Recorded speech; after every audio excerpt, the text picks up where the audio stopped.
नमस्कार साथियों, मैं त्रिलोक चौधरी स्वागत करता हूं आपका इस ऑनलाइन स्टडी चैनल वीर पथ पर। अभी तक हमने काफी चैप्टर पढ़ लिए हैं। एक महत्वपूर्ण सूचना मैं प्रारंभ में बता देता हूं आपको कि कल के वीडियो में एक टेस्ट आयोजित होगा, ध्यान रखें। अभी तक जितना, जैसे 6 वीडियो पहले हो चुके हैं, राजस्थान की वर्तमान जो भौगोलिक स्थिति है वहां से लगाकर कल जो भौगोलिक प्रदेशों के उपनाम, नगरों के उपनाम थे, वहां तक के 6, और आज हम एक चैप्टर पढ़ने वाले हैं, वो है राजस्थान के राज्य प्रतीक। जो भी राज्य पशु, राज्य पक्षी, इनके बारे में हम पढ़ेंगे। लेकिन इससे पहले मैं बता दूं, इन 7 वीडियोस का टेस्ट होगा कल। 7 चैप्टर ध्यान से पढ़ने हैं, वापस आपको रिवीजन करने हैं, और इन्हीं का टेस्ट होगा आपके कल सोमवार को। ध्यान रखें आप, 11 बजे सुबह 11 बजते ही आपके टेस्ट आयोजित हो जाएगा। तो इसके बारे में मैं विस्तार से लास्ट में, इस वीडियो के लास्ट में बताऊंगा आपको किस तरह से होगा आयोजित, कैसे अटेंड करना है आपको, वो मैं बताऊंगा। लेकिन ये ध्यान रख लेना, मैं शुरुआत में भी बता दूं, कल सोमवार को 11 बजे टेस्ट आयोजित होगा। 11 बजते ही वीडियो अपलोड हो जाएगा, ध्यान रखें, आपको पब्लिक हो जाएगा। तो 11 से 12 बजे के बीच में आप आराम से टेस्ट देना हो। इसके बारे में विस्तार से हम इस वीडियो के लास्ट में चर्चा करेंगे। तो अभी देखें, आज के इस वीडियो में हम बात करते हैं राजस्थान के राज्य प्रतीक। राजस्थान के राज्य प्रतीक। सबसे पहले बात करते हैं हम राज्य वृक्ष की। राजस्थान का राज्य वृक्ष सबको पता है, खेजड़ी। राजस्थान का राज्य वृक्ष खेजड़ी, इसके बारे में चर्चा करते हैं। देखो, वैसे भौतिक प्रदेश शुरू करने वाले थे, लेकिन भौतिक प्रदेश से हम मंगलवार को, सोमवार के अगले दिन, हम परसों के वीडियो में भौतिक प्रदेश शुरू करेंगे, क्योंकि ये 7 चैप्टर हो चुके हैं। इनका एक बार टेस्ट हो जाए, उसके बाद में भौतिक प्रदेश कंप्लीट कर लेंगे। जलवायु, मिट्टियां वगैरह कंप्लीट करने के बाद उनका एक अलग टेस्ट रखेंगे हम। हर 6-7 दिन में एक टेस्ट का आयोजन होगा। तो देखें, राज्य वृक्ष खेजड़ी बहुत महत्वपूर्ण है, ध्यान रखना आप। राज्य वृक्ष खेजड़ी को राज्य वृक्ष का दर्जा दिया गया 1983। ध्यान रखें, राज्य वृक्ष का दर्जा कब मिला? 1983 को दिया गया।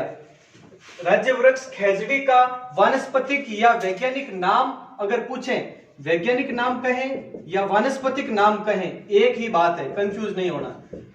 वो कहते हैं प्रोसेसिव सिनेरेरिया। Progressive cineraria. यहां पे कई बार अगर देख लें आप, प्रोसेपिस भी लिखा होता है, तो कंफ्यूज नहीं होना। प्रोसेसिव सिनेरेरिया, ये इसका वैज्ञानिक नाम है। अब बात करते हैं इसके उपनाम की। तो देखें, इसे रेगिस्तान का गौरव, रेगिस्तान का गौरव, कल के वीडियो में मैंने पूछा था आपसे, रेगिस्तान का गौरव किसे कहा जाता है? उस टाइम आया था राजस्थान का गौरव। राजस्थान का गौरव है वो चित्तौड़गढ़ दुर्ग को कहा जाता है। और पूछ लें रेगिस्तान का गौरव, तो रेगिस्तान का गौरव खेजड़ी के वृक्ष को कहा जाता है, ध्यान रखें ये। अब मरुस्थल का कल्प वृक्ष, मरुस्थल का कल्प वृक्ष, इसे ही कहा जाता है कल्पतरु भी कहते हैं, राजस्थान का कल्प वृक्ष भी कहते हैं, ध्यान रखना। राजस्थान का या मरुस्थल का, दोनों का पूछें तो भी यही है। राजस्थान का कल्प वृक्ष या मरुस्थल का कल्प वृक्ष है, वो खेजड़ी को कहा जाता है।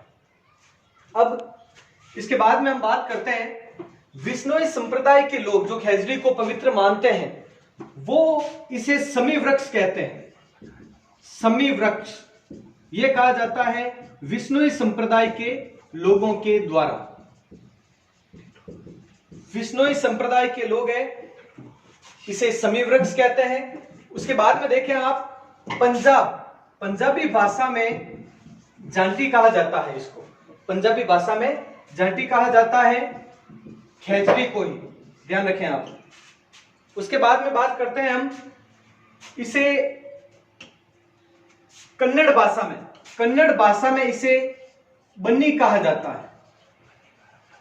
कन्नड़ भाषा में बन्नी कहा जाता है। क्वेश्चन आया हुआ है कि कन्नड़ भाषा में किस वृक्ष के लिए बन्नी बन्ना शब्द का प्रयोग किया गया है। बन्नी बन्ना, वैसे हम मारवाड़ी की बात करें तो बन्नी बन्ना आपको पता है अलग के लिए हो जाता है, लेकिन ध्यान रखें जैसे हम अपन मारवाड़ी भाषा में आप खेजड़ी के लिए खेड़ी और खेड़ा, खेड़ी और खेड़ा क्या हुआ, वैसे ही वो खेजड़ी को बन्नी और खेजड़े को बन्ना कहा कहते हैं। यह है कन्नड़ भाषा में। एक शब्द है पेईमय, पेईमय शब्द है वो तमिल भाषा में कहते हैं और ये खेजड़ी को ही कहा जाता है पेईमय शब्द।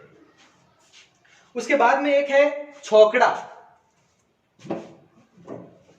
छोकड़ा शब्द है वो खेजड़ी को ही कहा जाता है सिंधी भाषा में।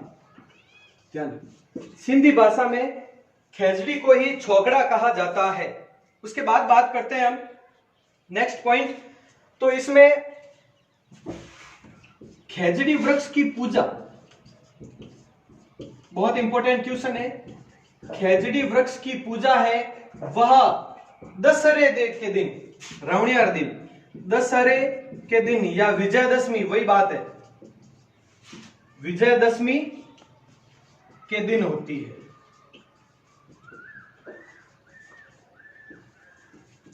विजयदशमी के दिन इसकी पूजा होती है।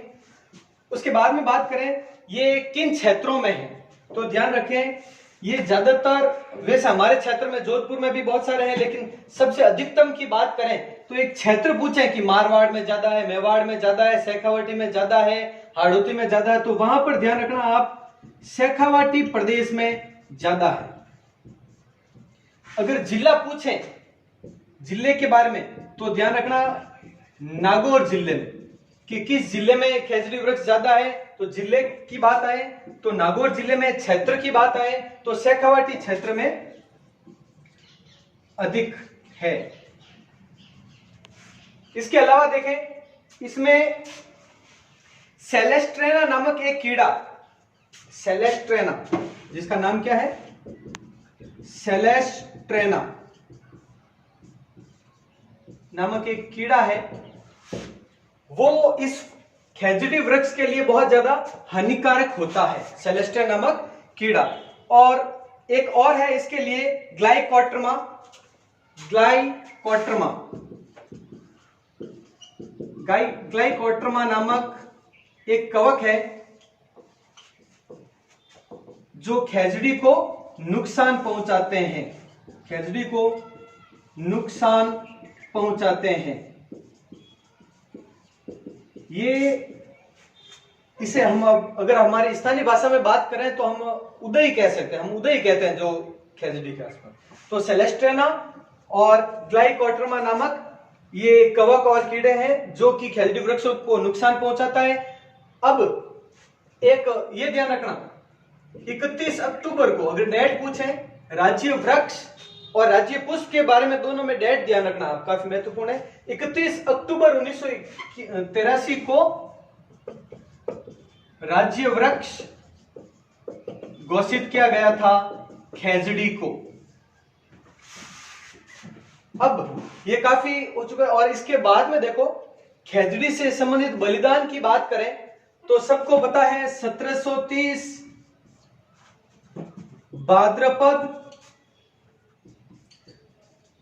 भाद्रपद शुक्ल दशमी अमृता देवी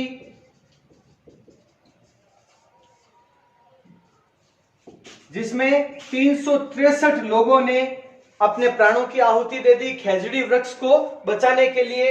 और वो कहां पर थे, खेजड़ली गांव, खेजड़ली गांव जोधपुर में ही है।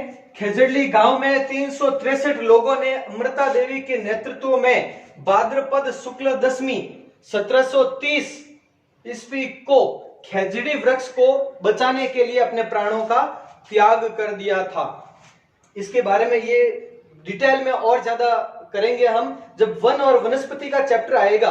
उस समय राजस्थान में जितने भी ये खेजड़ी या वनों को बचाने के लिए साधतें हुई हैं उनके बारे में भी हम चर्चा करेंगे विस्तार से। इसमें एक ऑपरेशन खेजड़ा नामक भी है। ऑपरेशन खेजड़ा के बारे में भी हम पढ़ेंगे। ये सब चीजें हैं वो हम विस्तार में पढ़ेंगे। देखें अब इसमें नेक्स्ट पॉइंट,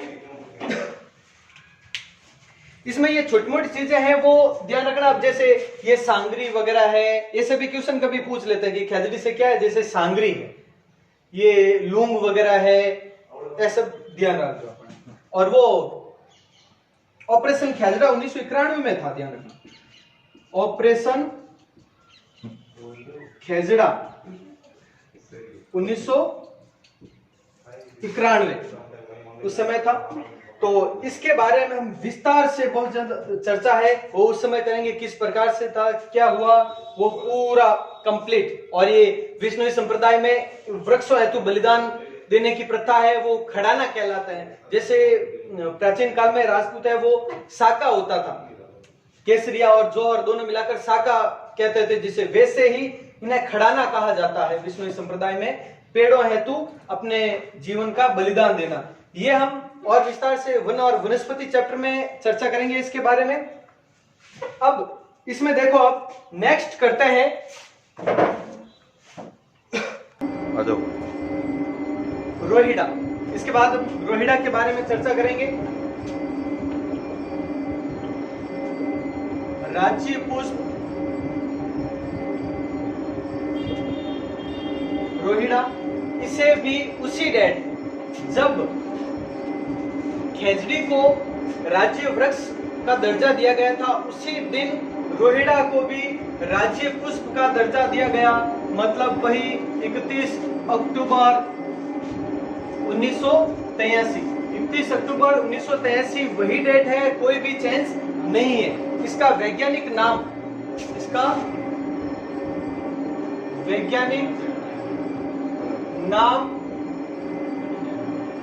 टिकुमेला अंडुलेटा।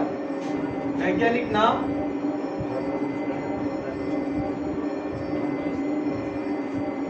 टिकुमेला अंडुलेटा, इसका नाम है वैज्ञानिक।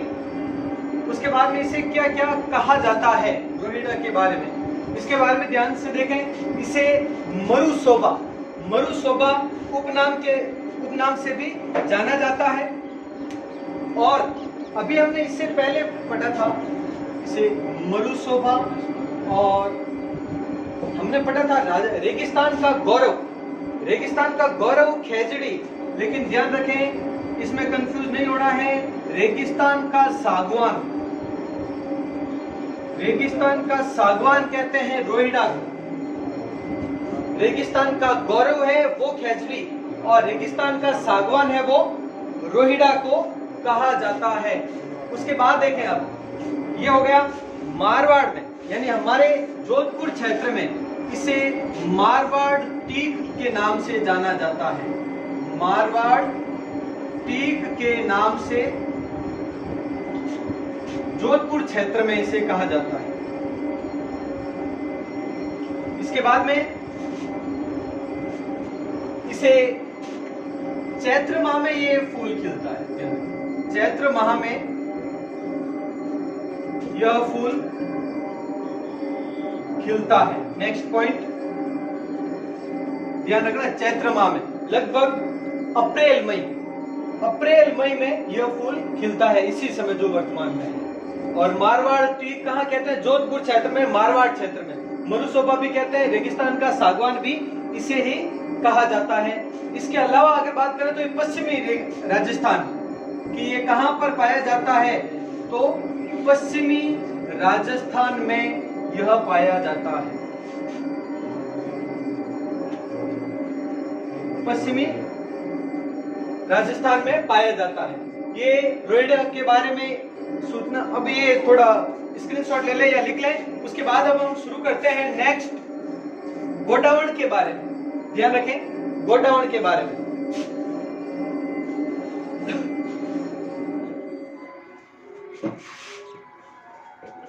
गोडावण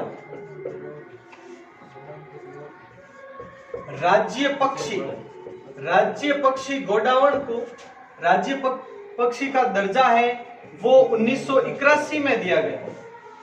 ध्यान रखें, 1981 में राज्य पक्षी का दर्जा दिया गया। दोनों ये चीज साथ में देखना आप, राज्य वृक्ष और राज्य पुष्प वो दोनों 1983 में राज्य वृक्ष और राज्य पुष्प।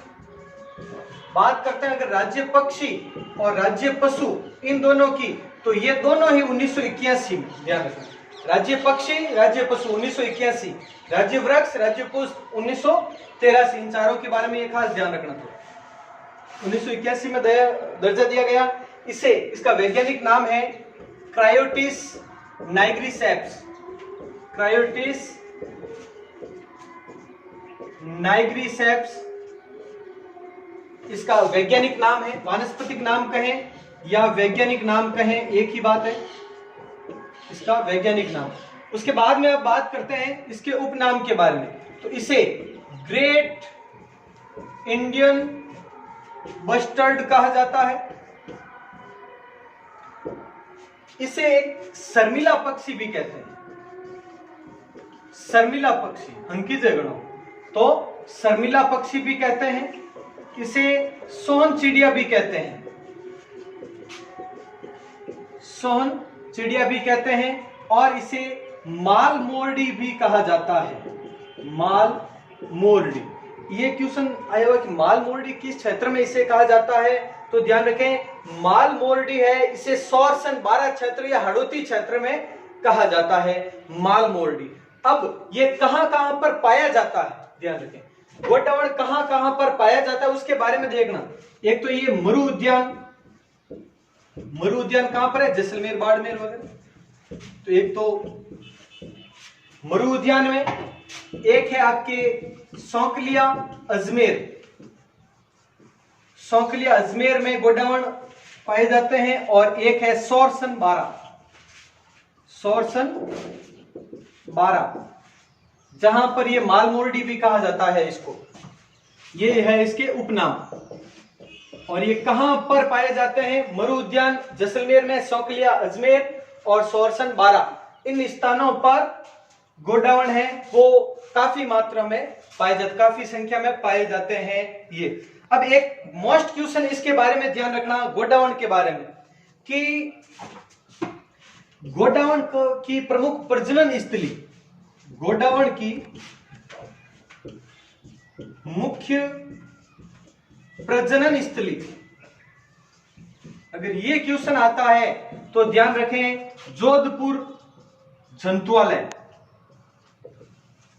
जोधपुर जंतुआलय है वो गोडावण की प्रमुख प्रजनन स्थली है। जोधपुर जंतुआलय, 5 जंतुआलय है राजस्थान में, जिसमें से जोधपुर भी प्रमुख है, उसमें है ये 5 जंतुआलयों के बारे में तो हम वन वनस्पति चैप्टर में पढ़ेंगे थोड़ा ज्यादा। ये स्क्रीनशॉट ले ले आप इसके बारे में। अब करते हैं इसके बाद में चिंकारा, चिंकारा के बारे में। राज्य पशु चिंकारा,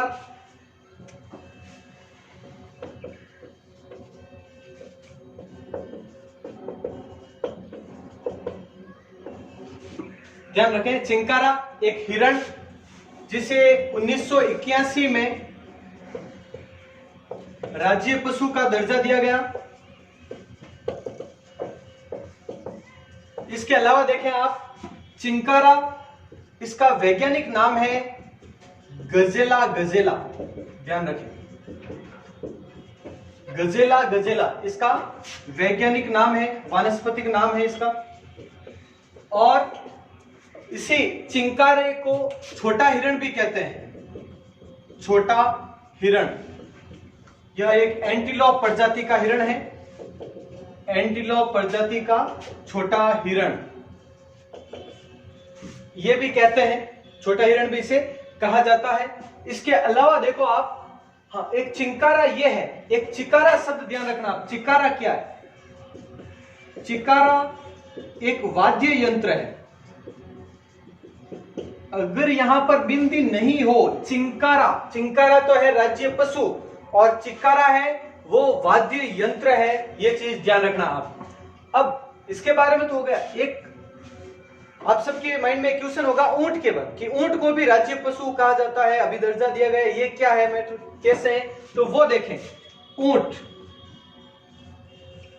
ऊंट को भी 30 जून 2014 को राज्य पशु का दर्जा दिया गया था। राज्य पशु का दर्जा दिया गया था ऊंट को।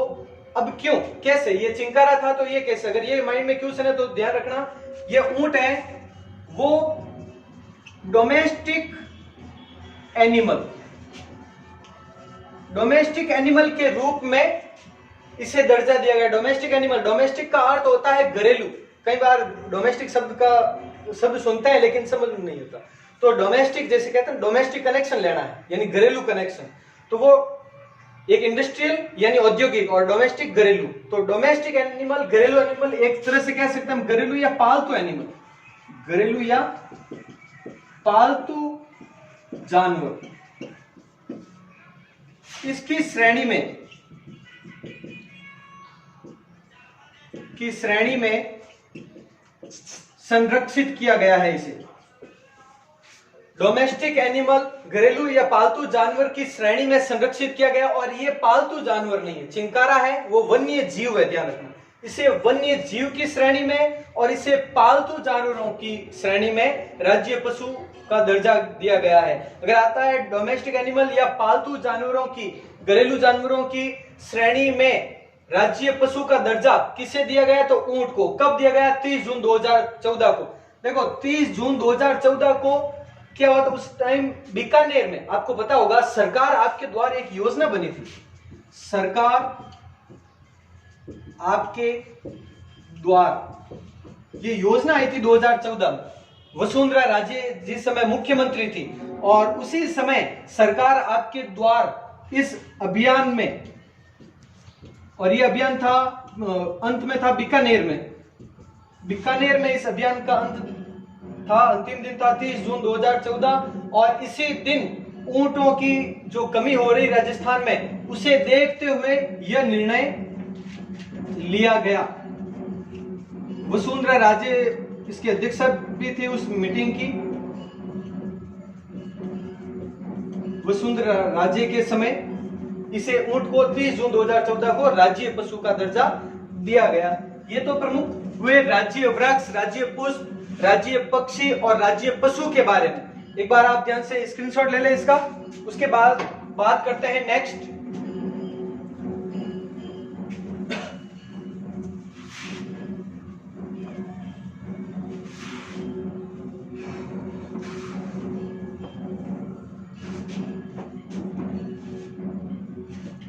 अब बात करते हैं जैसे राज्य नृत्य। राज्य नृत्य घूमर, सबको पता है राज्य नृत्य कौन सा? घूमर। अब जो बाकी के तो पॉइंट है छोटे छोटे, एक एक दो लाइन के, ज्यादा इसमें समस्या वाली बात नहीं है। ज्यादा डिटेल उन चारों के बारे में मिलती है।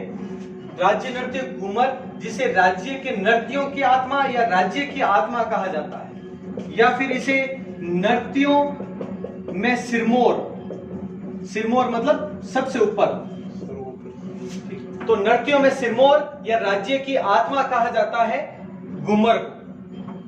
अब ये महिलाओं, ये भी पॉइंट मिलता है कि जो केवल महिलाओं द्वारा किया जाने वाला नृत्य कौन सा है? घूमर महिलाओं द्वारा किया जाता है। वैसे भी पुरुष है, जचेंगे भी नहीं इसमें। देखो अब आगे बात करते हैं हम राज्य का शास्त्रीय नृत्य। ये शब्द ध्यान रखना आप, अगर इसके बीच में शास्त्रीय शब्द आ जाए कि राज्य शास्त्रीय नृत्य कौन सा है, तो वो कथक है। शास्त्रीय नृत्य कथक है और राज्य नृत्य घूमर है। कथक वैसे तो इसका घराने की बात करेंगे, नृत्य में घराना होता है, तो ये भारत में तो प्रमुख है लखनऊ, और राजस्थान की बात करें हम इसके बारे में, तो राजस्थान में है जयपुर का कथक के लिए, ये ध्यान रखें। उसके बाद में बात करते हैं हम राज्य गीत। राज्य गीत केसरिया बालम पधारोनी मारे देश। केसरिया बालम पधारोनी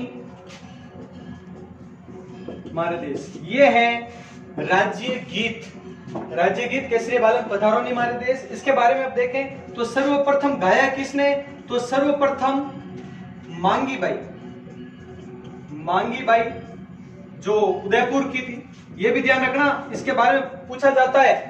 प्रसिद्ध गायिका मांगी बाई किस जिले से संबंधित है, तो उदयपुर से संबंधित है। मांगी बाई द्वारा गाया गया, और अगर इसको अंतरराष्ट्रीय ख्याति प्राप्त के बारे में है तो वो है अल्लाह जिलाई बाई, अल्लाह जिलाई बाई, ये बीकानेर की है, ने इसे अंतरराष्ट्रीय ख्याति दिलाई, ध्यान रखना, ये प्रसिद्धि इसी ने दिलवाई थी।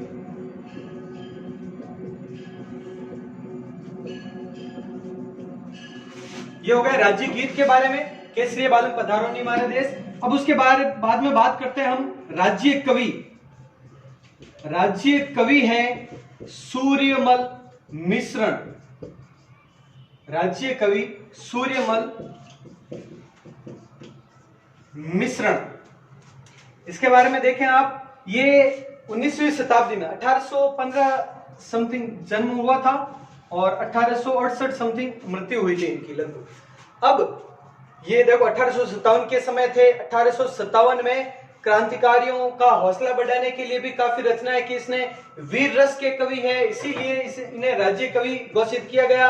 वीर रस के कवि, ध्यान रखना, इन्होंने काफी प्रसिद्ध रचनाएं भी लिखी है, जैसे कि वीर सतसई जैसी प्रमुख रचना लिखी है इन्होंने वंश भास्कर लिखा है, वीर सतसई और वंश भास्कर,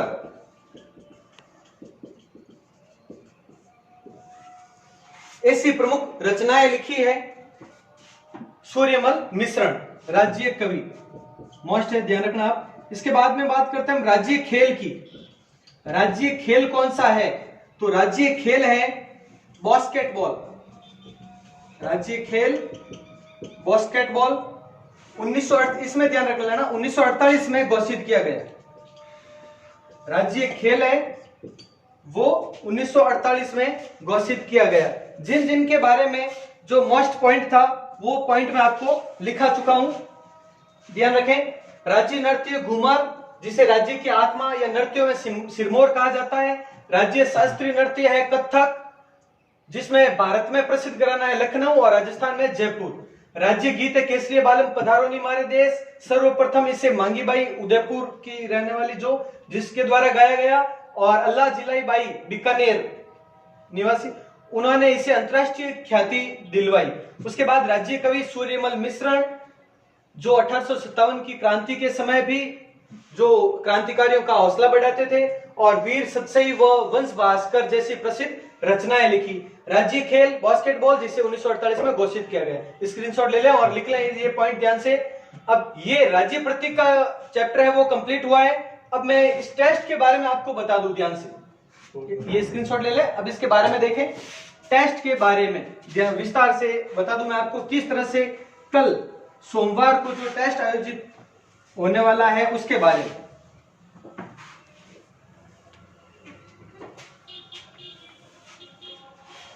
अभी तक अपने चैप्टर हो चुके हैं पूरे।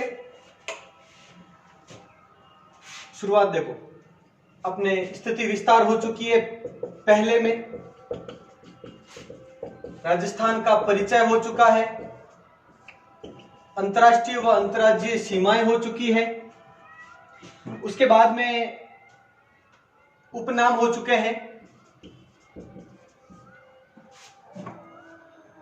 एक संभाग, इससे पहले संभाग हो चुके हैं, संभाग और उपनाम के 2 वीडियो हो चुके हैं। ये 6, और उसके अलावा आज हो चुका है राज्य प्रतीक। ये 7 वीडियोज है।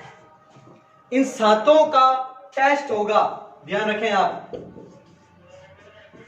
सोमवार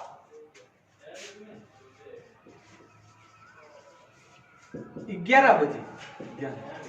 कल सोमवार को 11 बजते ही टेस्ट प्रारंभ हो जाएगा, ध्यान रखें आप। आपको करना क्या है, कल 11 बजे से पहले आपको तैयारी कर लेनी है। एक कॉपी, रफ कॉपी है या पेपर है और पेन, वो साथ में रखना है। मैं आपको यहां पर क्वेश्चन पूछूंगा, अब कल ध्यान से देखना, कल क्वेश्चन पूछूंगा, 30 क्वेश्चन आएंगे इन सब चैप्टर में से, इनमें से 30 क्वेश्चन कंप्लीट मोस्ट क्वेश्चन होंगे। ज्यादातर एग्जाम में घुमा फिरा के ऐसे ही क्वेश्चन पूछे जाते हैं उनके बारे में, और उसके बाद में कल के वीडियो में ही आंसर की भी बताऊंगा, और आपको उस आंसर की बताने के बाद आपके राइट कितने होते हैं, इस तरह से राइट कमेंट में करना है, राइट और कितने होते हैं, रॉन्ग कितने होते हैं, बस राइट इतने क्वेश्चन राइट हुए, इतने रॉन्ग हुए, वो बताना भी है।